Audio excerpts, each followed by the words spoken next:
სოფელ ცემში მცხოვრებ ქეთევან პატარიძეს სადილის მოსამზადებლად ეგრეთ წოდებული ბუნებრივი აირის ბალონის გამოყენება უწევს, რაც შედარებით ძვირი უჯდება. ის სოფლის ბოლომდე გაზიფიცირებას ითხოვს. დიასახლისი გაზის გარეშე არ არსებობს, ხო, ყველა სჭირდება.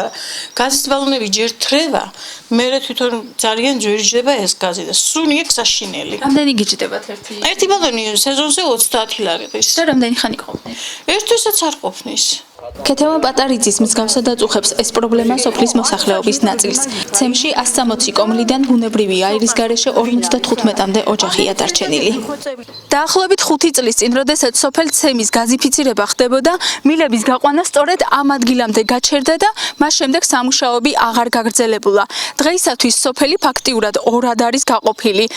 ზედა უბნის მოსახლეობას გაზი აქვს, ქვედა უბნის მოსახლეობას კი საერთოდ არ აქვს. შეწყვიტეს გაზიფიცირება და ბრიგადა გადაისროლეს ჯავახეთში.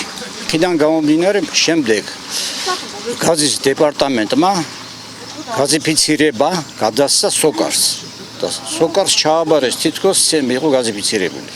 აქედან გამომდინარე სოკარი აზრზე არ იყო, თუ ცემი დარჩა ნახევარი სოფელი.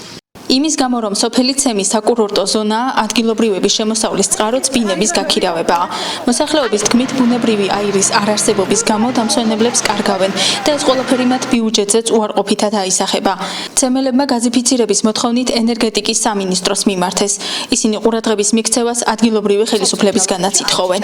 ენერგეტიკის სამინისტროს Facebook-ით მივწერე და პასუხი მომივიდა ასეთი, რომ სოკარს თავისი პროექტი დაასრულა და ფინანსური პრობლემები აქვს და ამის გამო გაზი არ გვექნება. ეს როდის მიწერეთ? ეს დაახლოებით 1-3 კვირის უკან ეს პასუხი მომივიდა. აღარ უნდა ის ბალონი, გაფუჭებული ბალონი ათრიოს აქეთ-იქით იმ დამსვენებელმა და ყოველთვის გვეკითხება გაზი თუ გაქვს. გაზი თუ არა მაქვს, მითი სადაც გაზი არის, სადაც უფრო მოწყობილი არის და ამიტომ ჩვენ ვrჩებით ისე, ხო? რა ვიცი, იქნება გუბერნატორი, ბატონი ყიფიანი, ჩვენი დეპუტატი რო შეგვპირდა ამის გაკეთებას რა უნდაო? სად არის ახლა, სად დაიმალენ ამდენი წლის განმავლობაში? შემოდგომაზე ხო დავჭირდებით ისე? არჩევნების დროს მოვლენ ხან რომელი პარტია დაგვიბარებენ შევიკრიბებით, ამას შეგვპირდებიან, იმას შეგვპირდებიან, ყველა გვპირდება გაზის გამოყვანას.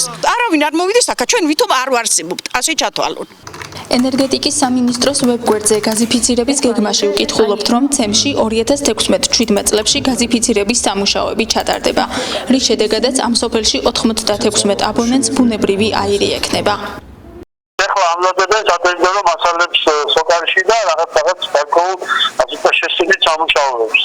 პროექტი აქვს უკვე, უნდა დასრულდეს გაზიფიცირების სამუშაოები ამ სოფელში ამ წლის სექტემბრამდე, შეიძლება ცოტა გადაიქცეს. სანამ სოფლის ბოლომდე გაზიფიცირება არ დასრულდება, ამ 55 ოჯახს კვლავ ეგრეთ წოდებული ბუნებრივი აირის ბალონებით სარგებლობა მოუწევს.